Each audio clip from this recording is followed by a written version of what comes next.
अस्सलाम वालेकुम वरहमतुल्लाह। उम्मीद करता हूँ आप दोस्त खैरियत से होंगे। नादरीन, लॉजिस्टिक्स, फ्रेट फॉरवर्डिंग और शिपिंग कंपनीज़ के अंदर काम करने वाले बहुत से लोगों के लिए एक प्रॉब्लम अक्सर आती होगी कि जब उनका कस्टमर उनको कार्गो की डिटेल्स देता है जिसके अंदर लेंथ विड्थ हाइट यानी सेंटीमीटर के अंदर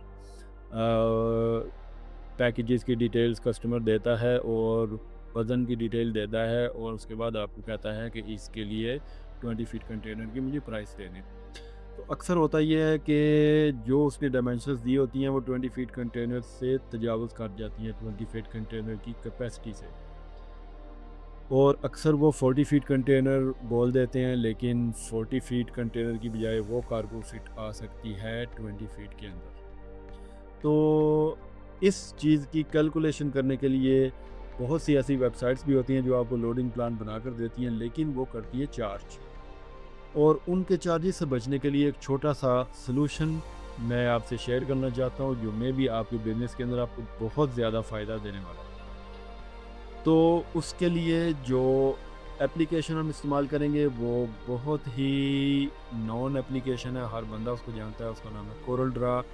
तो चलिए आपको बताते हैं कि आप जब किसी कंटेनर के लिए लोडिंग प्लान तैयार करेंगे तो आप कंप्यूटर के अंदर सेटिंग करके एक नक्शा बनाकर आप देख सकते हैं कि आपकी ये कार्गो कंटेनर के अंदर किस तरीके से लोड होगी। ठीक है, कौन सा पीस कहाँ आएगा, कौन सा पीस कहाँ आएगा, ये आप पूरे तरीके से उसमें मैनेज कर सकते हैं।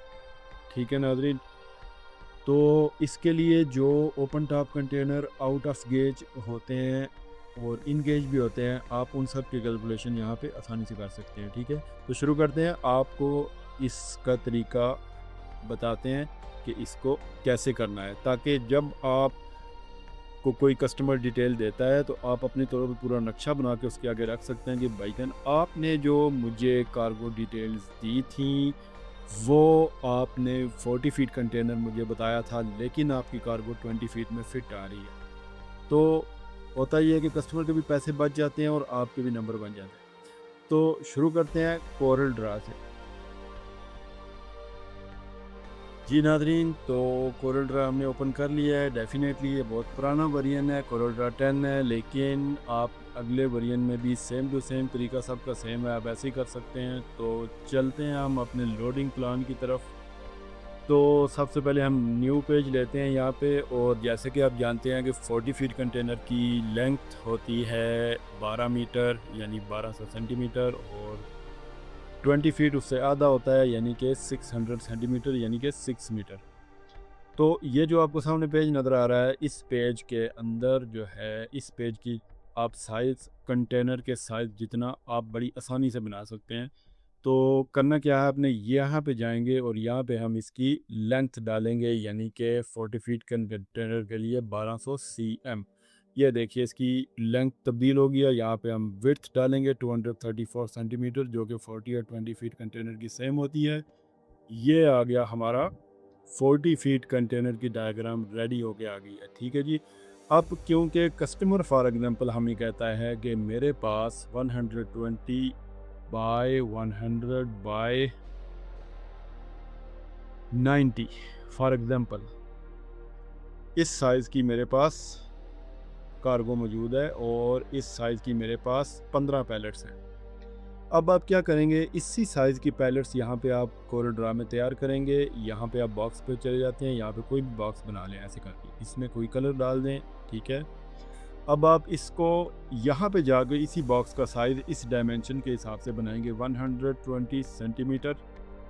ये बॉक्स उसकी शक्ल इख्तियार कर लेगा और 100 सेंटीमीटर आप इसकी विड्थ डालेंगे। ठीक है जी, जो भी विड्थ हो या हाइट। अब ये बॉक्स आपका इसके हिसाब से तैयार हो गया। आपने इसको उठाना है और यहाँ पे कंटेनर के ऊपर लोटा, यहाँ पे आपने थोड़ा थोड़ा फासला डालना है यहाँ पे, ताकि बिल्कुल कंटेनर की दीवारों के साथ नहीं लगाना आपने, वरना एक्चुअली लोडिंग प्लान में बहुत मसला हो सकता है आपको। ठीक है जी। अब इसको हम कॉपी पेस्ट करेंगे और इसको उठा के यहाँ पे रख देंगे। ये हो गए हमारे 2 पैलेट, और इन्हीं को हम कॉपी पेस्ट करेंगे और ये हो गए हमारे 4। जैसे कि कस्टमर ने बताया था कि मेरे पास 15 पैलेट हैं, तो इनकी हम लोडिंग इसी हिसाब से करते जाएंगे। ये हो गए 8 और ये हो गए 12 और ये हो गए 14 और इसमें से एक को हम कॉपी करेंगे और ये हो जाएंगे 15। अब इसमें अगर आपके पैलेट्स बड़े छोटे हैं, ठीक है, तो आप उनको भी उसी हिसाब से एडजस्ट कर सकते हैं। इसी को इनको उठा के आगे पीछे करके आप अपना पूरा लोडिंग प्लान तैयार करके इसका स्क्रीनशॉट लेके कस्टमर को सेंड कर सकते हैं कि देखिए जी आपके कंटेनर में भी इतनी जगह बाकी है और आप मुझे 20 फीट कह रहे थे, लेकिन ये कार्गो आपकी 40 फीट के लिए बेस्ट है। ठीक है जी। अब अगर आपका कार्गो स्टैकेबल है तो आप इनको एक दूसरे के ऊपर रख के भी और जगह बना सकते हैं, क्योंकि 90 सेंटीमीटर जो है वो इतनी हाइट नहीं होती है। 90 के ऊपर 90 सेंटी का ये एक और पैलेट रखेंगे तो वो 180 हो जाएगा और डेफिनेटली 40 फीट कंटेनर की हाइट 180 से अबव होती है। तो इसी हिसाब से आप पूरा अपना लोडिंग प्लान तैयार करके कस्टमर को बता सकते हैं कि भाई आपने ये चीज़ें इस तरह की डायमेंशंस दी थी, ठीक है। तो इसमें आपने एक चीज़ का ज़रूर ख्याल रखना है कि जो आपकी कार्गो का वेट है, अगर वेट कंटेनर की कैपेसिटी से ज़्यादा आ रहा है तो फिर आपने उस हिसाब से नहीं करना। अगर इसकी इन सब 15 पैलेट्स की जो है वो वज़न आ रहा है अप्रोक्सीमेट 25 टन, ठीक है, तो फिर आप यहाँ पे 3 और डालेंगे तो वो हो जाएगा ज़्यादा, क्योंकि 25 टन के बाद अगर आप लोड करेंगे 1 टन भी ज़्यादा होगा तो वो 26 हो जाएगा। और उसके बाद क्योंकि 40 फीट कंटेनर का अपना वज़न 4 टन होता है तो वो हो जाएगा 30 से अबव हो जाएगा, तो प्रॉब्लम होगी। तो इस तरीके से आप अपनी पूरी सेटिंग कर सकते हैं। तो वीडियो अच्छी लगे तो ज़रूर शेयर कीजिएगा और चैनल की सब्सक्राइब कीजिएगा। नेक्स्ट मिलते हैं आपसे अगली वीडियो में, तब तक के लिए खुदा हाफिज़।